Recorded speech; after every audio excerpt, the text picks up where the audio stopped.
দাঙ্গা নয়, হিংসা নয়, নেই কোনো মারামারি, তবু দেখি বিশ্বজুড়ে কারফু হয়েছে জারি। স্কুল কলেজ, দোকান বাড়ি সব হয়েছে বন্ধ। বাতাসে ভাইরাস, বইছে শুধু আতঙ্কের গন্ধ। পরাক্রমী মানব জাতি মুখ ঢেকেছে মুখোশে। ক্লাস 10 আজকে পরিমিতি সংক্রান্ত আরও কিছু আমরা শর্ট কোশ্চেন করব, দেখে নাও সেটা। দেখো, প্রথমে গোলক নিয়ে আমরা কয়েকটা শর্ট কোশ্চেন সমাধান করব। দেওয়া আছে, দেখো, একটা নিরেট গোলকের বক্রতলের ক্ষেত্রফল ও 3 গুণ আয়তনের সাংখ্যমান সমান হলে, আয়তনের 3 গুণ এর সাংখ্যমান সমান হলে গোলকটির ব্যাসার্ধের দৈর্ঘ্য কত হবে? তাহলে কি দেওয়া আছে? গোলকের বক্রতলের ক্ষেত্রফল ও 3 গুণ আয়তনের সাংখ্যমান সমান।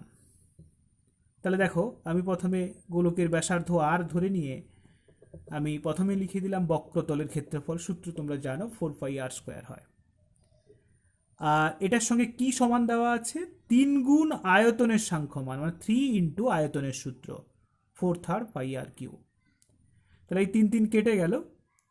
তার মানে কি দাঁড়ালো? এদিকে আমি যদি বাম দিকে নিয়ে এসে কমন নিই, তাহলে 4πr² কমন নিলে হোল ইন্টু কি পেলাম? 1 - r, আর এই দিকটা 0 হয়ে গেল। এবারে দেখো, এই যে গুণফল আর যেহেতু নট ইকুয়াল টু 0, তার মানে পরের লাইন আমি 1 - r = 0 লিখতে পারি। তাহলে এখান থেকে আর এর মান আমি 1 পেয়ে গেলাম, অর্থাৎ ব্যাসার্ধের দৈর্ঘ্য খুব সহজে নির্ণয় করা গেল।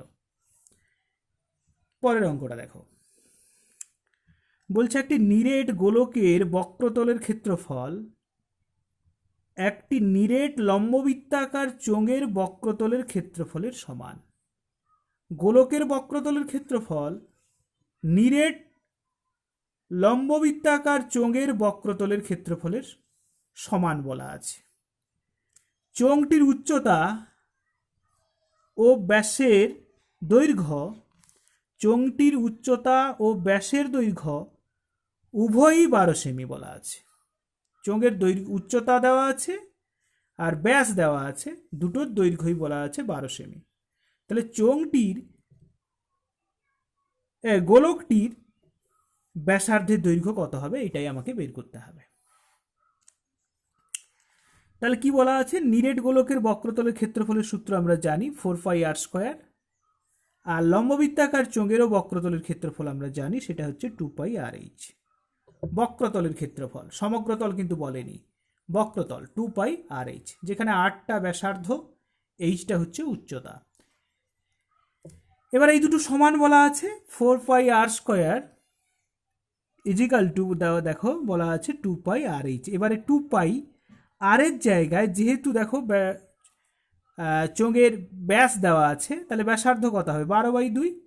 আর উচ্চতা দেওয়া আছে, সেটাও 12, তাহলে উচ্চতার জায়গায় 12 বসে গেছে। এবারে এটাকে যদি আমি সরল করি, r² আমরা পাচ্ছি, দেখো 12 × 3 = 36, তার মানে r মানে 6 পেয়ে যাচ্ছি। তাহলে গোলকের ব্যাসার্ধ তাহলে হলো 6। এবারে দেখো পরের অঙ্কটা, 3 নম্বর অঙ্কটা কি বলেছে? একটি নিরেট গোলকের বক্রতলের ক্ষেত্রফল, নিরেট গোলকের বক্রতলের ক্ষেত্রফল s এবং আয়তন v হলে s³/v² সমান কত, এটা বের করতে হবে। এখানে দেখো s সমান কত? আমরা জানি s যেহেতু বক্রতলের ক্ষেত্রফল, তাহলে s সমান হচ্ছে 4πr² বর্গ একক। আর v দেওয়া আছে, দেখো v মানে হচ্ছে আয়তন, আয়তন কত গোলকের ক্ষেত্রে? 4/3 πr³ ঘন একক। এবার আমাকে কি বের করতে বলেছে? s এর হোল³/v²। এই দেখো, s এর হোল³/v²। বসিয়ে দিলাম, s এর জায়গায় s এর মান, যেহেতু হোল³ আছে তার মানে এই মানটা 3 বার বসবে। দেখো 4 × 4 × 4, আর পাই এর হোল³ করেছি, আর r² এর হোল³ যখন হবে এটা r⁶ হয়ে যাবে। এরপর আসছে v²। v² এর জায়গায় কি বসবে? v² মানে v × v, মানে 4/3 × 4/3। পাইয়ের জায়গায় দেখো π² হলো, মানে π × π লিখেছি, আর r³ হোল² যখন হচ্ছে এটাও r⁶ হয়ে যাচ্ছে। এবার এটাকে সরল করে ফেলো, দেখবে অ্যান্সার কিন্তু 36 পাই চলে আসছে। আশা করি এটাও অসুবিধা তোমাদের হওয়ার কথা নয়।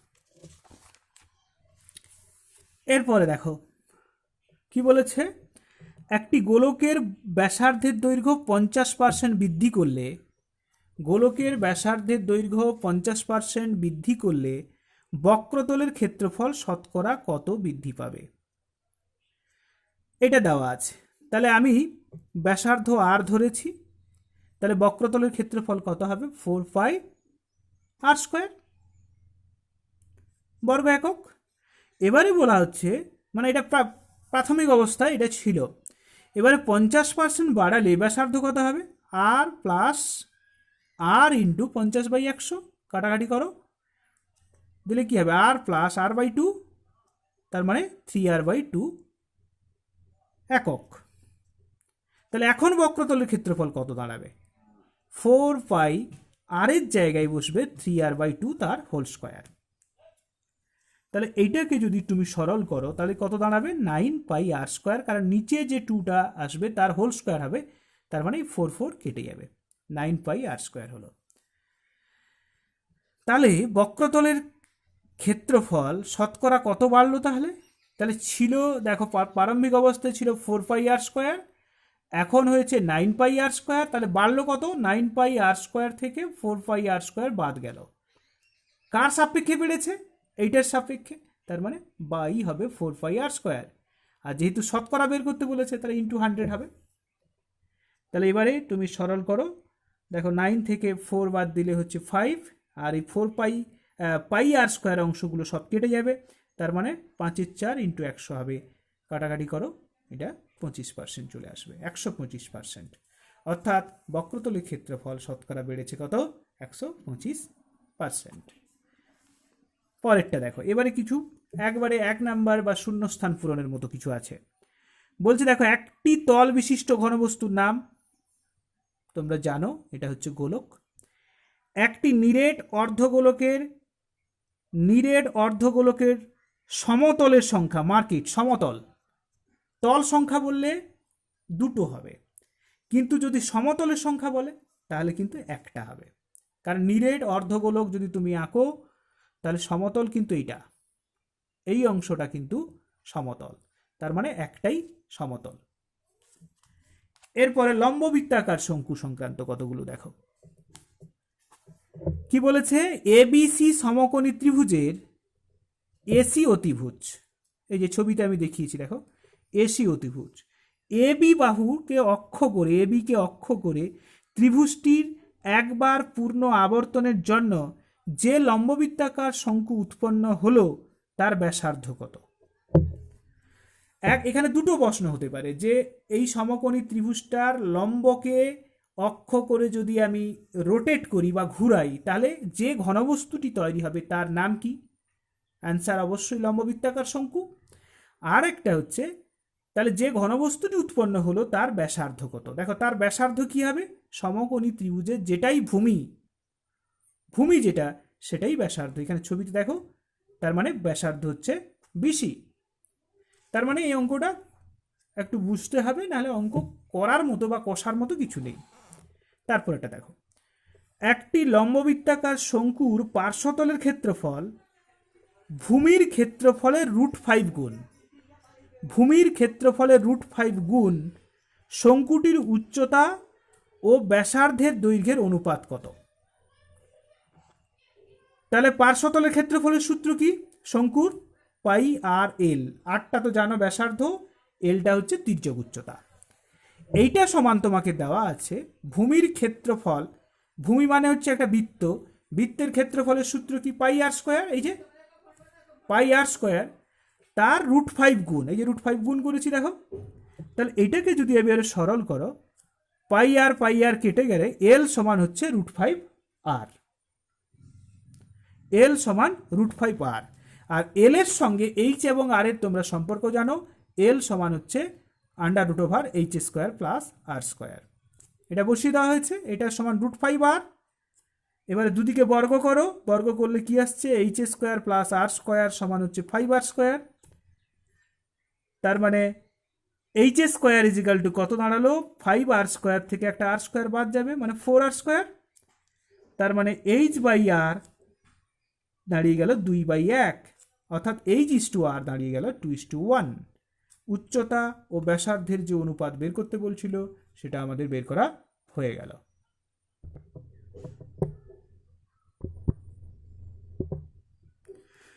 এরপরে দেখো, বলছে একটা লম্ববৃত্তাকার শঙ্কুর আয়তন v ঘন একক, ভূমিতলের ক্ষেত্রফল a বর্গ একক এবং উচ্চতা h একক হলে ah/v সমান কত? কি দেওয়া আছে? লম্ববৃত্তাকার শঙ্কু। তা লম্ববৃত্তাকার শঙ্কুর ক্ষেত্রে আয়তনের সূত্র কি? v মানে আয়তন 1/3 πr²h, কারণ h তোমাকে দেওয়া আছে, আরটা তো ব্যাসার্ধ। আর ভূমির ক্ষেত্রফল, লম্ববৃত্তাকার শঙ্কু যেহেতু, তাহলে ভূমিটা তো বৃত্তাকার, তাহলে বৃত্তের ক্ষেত্রফলের সূত্র লাগালেই হবে। তাহলে এটা হচ্ছে ভূমি, তাহলে ভূমির ক্ষেত্রফলের সূত্র, ক্ষেত্রফল দেওয়া আছে এ, তাহলে এ মানে হচ্ছে πr²। এবারে মানগুলো তুমি বসিয়ে দাও, ah/v, এর জায়গায় এর মান, এইচের জায়গায় তাহলে এইচ বসে থাকলো, ভির জায়গায় এটা বসে থাকলো। এবারে কাটাকাটি একটু করে ফেলো, দেখো অ্যান্সার চলে এলো 3। অর্থাৎ এই সূত্রগুলো জানা থাকলে এই সম্পর্কটা নির্ণয় করা খুব একটা কঠিন নয়। পরের অঙ্ক দেখো, বলছে একটা লম্ববৃত্তাকার শঙ্কুর আয়তন এবং পার্শ্বতলের ক্ষেত্রফলের সাংখ্যমান সমান। লম্ববৃত্তাকার শঙ্কুর আয়তন এবং পার্শ্বতলের ক্ষেত্রফলের সাংখ্যমান। তাহলে লম্ববৃত্তাকার শঙ্কুর আয়তনের সূত্র কি? এই যে লিখেছি দেখো, 1/3 πr²h। আর পার্শ্বতলের ক্ষেত্রফলের সূত্র কি? πrl, এই যে লিখেছি πrl। এলটা তো তোমরা জানো, এল হচ্ছে তির্যক উচ্চতা, আর হচ্ছে ব্যাসার্ধ। তাহলে এটাকে যদি এবারে সরল করে ফেলো, দেখো পাই কেটে যাবে, একটা আর কাটবে, তার মানে একটু সরল করলে আর এইচ থাকছে বাম দিকে, আর 3টা এদিকে গেলে এটা হলো 3l। তাহলে RH সমান 3l। এবার RH সমান l এর যে সম্পর্কটা h এবং r দিয়ে জানি আমরা, সেটা লিখেছি। l সমান আমরা জানি √h² + r² হয়। এবারে দুদিকে বর্গ করা হয়েছে, বর্গ করলে দেখো r²h² সমান হচ্ছে 3² মানে 9, আর এই রুটটা উঠে গেলে এই সম্পর্কটা চলে আসবে। এবারে একটু সাজিয়েছি, এই 9টাকে 1-এর 9 করেছি, আর এইটাকে এদিকে ভাগ করেছি, মানে একান্তর পদ্ধতি লাগিয়ে দিয়েছি এটা। এবারে এদিকে দেখো, এবারে h²কে যখন h² r² দিয়ে ভাগ করব তখন আসবে এটা, আর r²কে যখন আমি h² r² দিয়ে ভাগ করব তখন আসবে এটা। আর এদিকে আমাদের কি আছে? 1-এর 9 তো আছেই।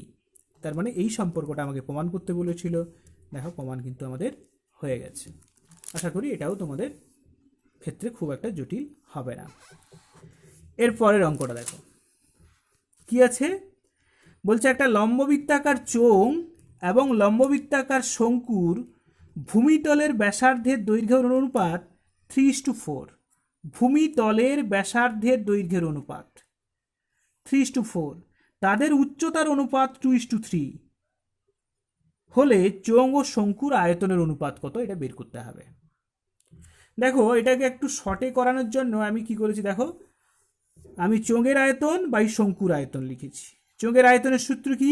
πr² h1। তার মানে চোঙের ব্যাসার্ধ ভেবেছি আমি r1, উচ্চতা ভেবেছি h1। আর শঙ্কুর ক্ষেত্রে ব্যাসার্ধ ভেবেছি r2, উচ্চতা ভেবেছি h2। তার মানে শঙ্কুর আয়তনের সূত্র দাঁড়িয়ে গেল 1/3 πr² h2।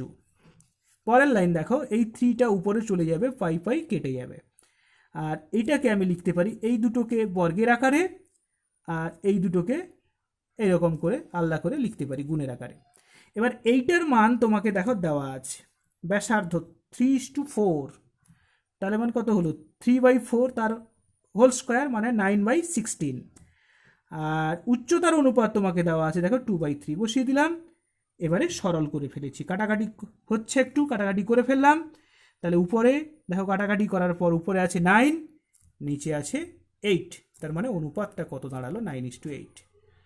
এবারে তোমাদের মনে একটা প্রশ্ন আসতে পারে যে স্যার এই h1 R1 আমরা বসিয়ে দিলাম কিন্তু কোনো কিছু লিখিনি, কারণ মনে রাখবে এটা শর্ট কোশ্চেন, এখানে এতটা লেখার প্রয়োজন হয় না, শুধু রাব অংশ থাকলেই আমাদের হয়ে যায়। এরপরে আসছে বিভিন্ন ঘনবস্তু সংক্রান্ত যে বাস্তব সমস্যা, তোমাদের যে একটা চ্যাপ্টার রয়েছে সেখান থেকে কিছু অঙ্ক আমি তুলেছি, তবে একটু অন্যরকম। যেগুলো বলা আছে দেখো, একমুখ কাটা একটি পেন্সিলের আকার শঙ্কু ও ড্যাশের সমন্বয়। যদি পেন্সিল কাটা পেন্সিল থাকে, মানে ছিলে দেওয়া পেন্সিল থাকে, তাহলে লক্ষ্য করো সেই শঙ্কুটা পেন্সিলের আকার বলছে শঙ্কু, মানে এইটা যদি পেন্সিল ভাবি তাহলে এই অগ্রভাগটা দেখো এটা শঙ্কু আকৃতির, কিন্তু এই নিচের অংশটা কি, এই অংশটা এটা অবশ্যই চোঙ, দেখলেই বুঝতে পারছো। তাহলে একমুখ কাটা একটা পেন্সিলের আকার হচ্ছে শঙ্কু এবং চোঙের সমন্বয়, তাহলে এই শূন্য স্থানটা ভর্তি হবে চোঙ। এরপরে দেখো পরের প্রশ্ন বলছে, এক একক দৈর্ঘ্যের ধার বিশিষ্ট একটি নিরেট ঘনক থেকে সর্ববৃহৎ একটি নিরেট গোলক কেটে নেওয়া হলে গোলকের ব্যাসের দৈর্ঘ্য কত হবে? এক্স একক ধার বিশিষ্ট নিরেট ঘনক, তাহলে ঘনকের বাহু হচ্ছে এক্স, এর মধ্যে সর্ববৃহৎ নিরেট গোলক কেটে নিতে হবে, তাহলে তার ব্যাসের দৈর্ঘ্য কত হবে? দেখো আমি ঘনকের তল মানে হচ্ছে বর্গক্ষেত্রাকার, আমি একটা বর্গক্ষেত্র এঁকেছি, আর তাহলে তার উপরে দেখা সর্ববৃহৎ যে বৃত্তটা আঁকা যায় সেটা আমি এঁকেছি, কারণ আমরা জানি ঘনক হচ্ছে ত্রিমাত্রিক বস্তু আর গোলকও ত্রিমাত্রিক বস্তু, যেটা এই কাগজের তলে আঁকা সম্ভব নয়। তার একটা তলকে এঁকে আমি একটা আইডিয়া দেওয়ার তোমাদের চেষ্টা করছি। তাহলে এইখানে দেখো, এই যে ঘনকটা থেকে সর্ববৃহৎ যে বৃত্তটা কাটা যাবে সেটা নিশ্চয়ই এটা, এর চেয়ে বেশি যদি বড়ও যদি আমি কাটতে চাই তাহলে এই বাহুটা বেরিয়ে পড়বে, তার মানে ওটা আর গোলক হবে না, বা বৃত্ত, এই ক্ষেত্রে বৃত্ত হবে না। তাহলে এখানে সর্ববৃহৎ যে বৃত্তটা কাটা যাবে সেটার ব্যাস কত দেখতেই পাচ্ছ, কার এই বাহুটার সঙ্গে সমান, তার মানে গোলকের ব্যাস নিশ্চয়ই ঘনকের একটা বাহুর সঙ্গে সমান হতে হবে। তাহলে এক্স একক ধার বিশিষ্ট নিরেট গোলক থেকে নিরেট ঘনক থেকে সর্ববৃহৎ যে গোলক কেটে নেওয়া যাবে তার ব্যাস অবশ্যই ঘনকের একটা বাহুর সঙ্গে সমান হবে। তাহলে এইটাই হলো এই প্রশ্নটার অ্যান্সার। তাহলে কিছুই ছিল না, শুধু একটু বুঝতে হবে, ছবিটা আঁকতে হবে। তারপরেরটা দেখো, বলছে একটি লম্ববৃত্তাকার চোঙের ব্যাসার্ধের দৈর্ঘ্য আর একক, উচ্চতা 2r একক দেওয়া আছে।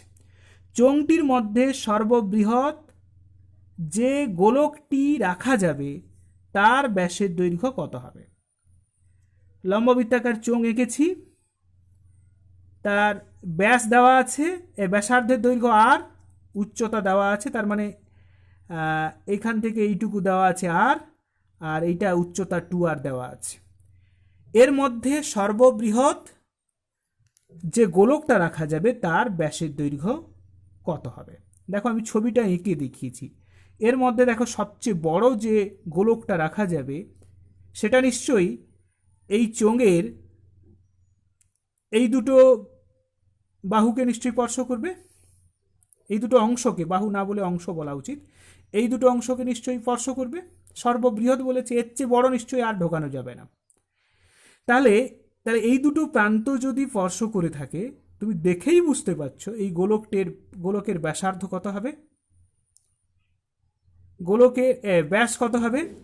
নিশ্চয়ই চোঙের ব্যাসের ডবল হবে, বা চোঙের ব্যাসার্ধের ডবল হবে, ব্যাসের সমান হবে। তাহলে দেখো চোঙের ব্যাসার্ধ মানে হচ্ছে এইটুকু, আর ব্যাস মানে টোটালটা, তাহলে এই অংশের সঙ্গে এই অংশ সমান, তার মানে এই গোলকটা মানে সর্ববৃহৎ যে গোলকটা হবে তার ব্যাস অবশ্যই চোঙের ব্যাসের সঙ্গে সমান হবে। এটাই লিখেছি দেখো, গোলকের ব্যাস সমান 2 ইন্টু চোঙের ব্যাসার্ধ, তার মানে 2r একক। তাহলে একটা চোঙের মধ্যে চোঙ যার ব্যাসার্ধ হচ্ছে r একক, উচ্চতা হচ্ছে 2r একক, তার মধ্যে সবচেয়ে বড় যে গোলক রাখা যাবে তার ব্যাস হবে চোঙের ব্যাসের সঙ্গে সমান, অথবা চোঙের ব্যাসার্ধের দ্বিগুণ। এটা হয়ে গেল। লাস্ট অঙ্ক দেখো, বলছে একটি নিরেট অর্ধগোলক ও একটি নিরেট শঙ্কু, শঙ্কুর ভূমিতলের ব্যাসের দৈর্ঘ্য ও উচ্চতা সমান হলে তাদের আয়তনের অনুপাত নির্ণয় করো। তাহলে নিরেট অর্ধগোলক আর নিরেট শঙ্কুর ভূমিতলের ব্যাসের দৈর্ঘ্য সমান, ব্যাসের দৈর্ঘ্য উচ্চতা সমান হলে তাদের আয়তনের অনুপাত আমাকে নির্ণয় করতে হবে। তাহলে ছবিটা দেখো, তাহলে এইরকম যদি ছবিটা হয় তাহলে তাদের ভূমিতলের ব্যাসও সমান হচ্ছে আর উচ্চতাও কিন্তু সমান হচ্ছে। দেখো এই অর্ধগোলকের ক্ষেত্রে উচ্চতা কিন্তু এটা, অর্থাৎ যেটাই ব্যাসার্ধ সেটাই হচ্ছে অর্ধগোলকের উচ্চতা, আর শঙ্কুর তো উচ্চতাটা আমি তোমাকে দেখিয়েছি। এবারে বলছে দেখো, আমি এবারে অ্যান্সার করতে গিয়ে আমি ধরে নিয়েছি, ধরি নিরেট শঙ্কু ও অর্ধগোলকের ব্যাসার্ধ হলো আর একক। যেহেতু উভয়ের উচ্চতা সমান, প্রত্যেকের উচ্চতা সমান দেওয়া আছে এবং শঙ্কুর উচ্চতা সমান হচ্ছে অর্ধগোলকের ব্যাসার্ধ সমান আর একক, ছবি থেকে ক্লিয়ার। দেখো শঙ্কুর উচ্চতা যেটাই সেটাই হচ্ছে অর্ধগোলকের ব্যাসার্ধ, তাহলে এই দুটো সমান, যেহেতু সমান তাহলে অতএব শঙ্কুর আয়তন এবং নিরেট অর্ধগোলকের আয়তন এর যদি আমি অনুপাত বের করি তাহলে কি আসবে, তাহলে শঙ্কুর আয়তনের সূত্র লাগিয়েছি 1/3 পাই আর স্কোয়ার, আর এইচের জায়গায় আর বসছে, আর অর্ধগোলকের আয়তন আমরা জানি 2/3 পাই আর কিউ। তাহলে এইখানে এই যে এইচের জায়গায় আর বসলো এইটাই হচ্ছে বোঝার ব্যাপার। এবারে তোমরা সরল করে ফেলো, 3 কেটে যাবে, পাই আর কিউ অংশ কেটে যাবে, তার মানে কি দাঁড়িয়ে যাবে 1:2। আশা করি এগুলো তোমরা বুঝতে পারছো, এবং যেগুলো এই প্রশ্নমালার পরিমিতি সংক্রান্ত যে প্রশ্নমালাগুলো রয়েছে তাদের যেগুলো একটু অন্যরকম বা আইডিয়াগুলো অন্যরকম সেই অঙ্কগুলো আমি করে দিলাম। বাকিগুলো এইগুলো দেখে দেখে পারা যাবে নিশ্চয়ই, এবং এগুলো খুব ইম্পর্ট্যান্টও পরীক্ষার পারপাসে। তাহলে এগুলো বারবার প্র্যাকটিস করো, আর যদি সমস্যা হয় বা আরও কিছু অঙ্ক করে দেওয়ার প্রয়োজন হয় তাহলে আমাকে জানাও।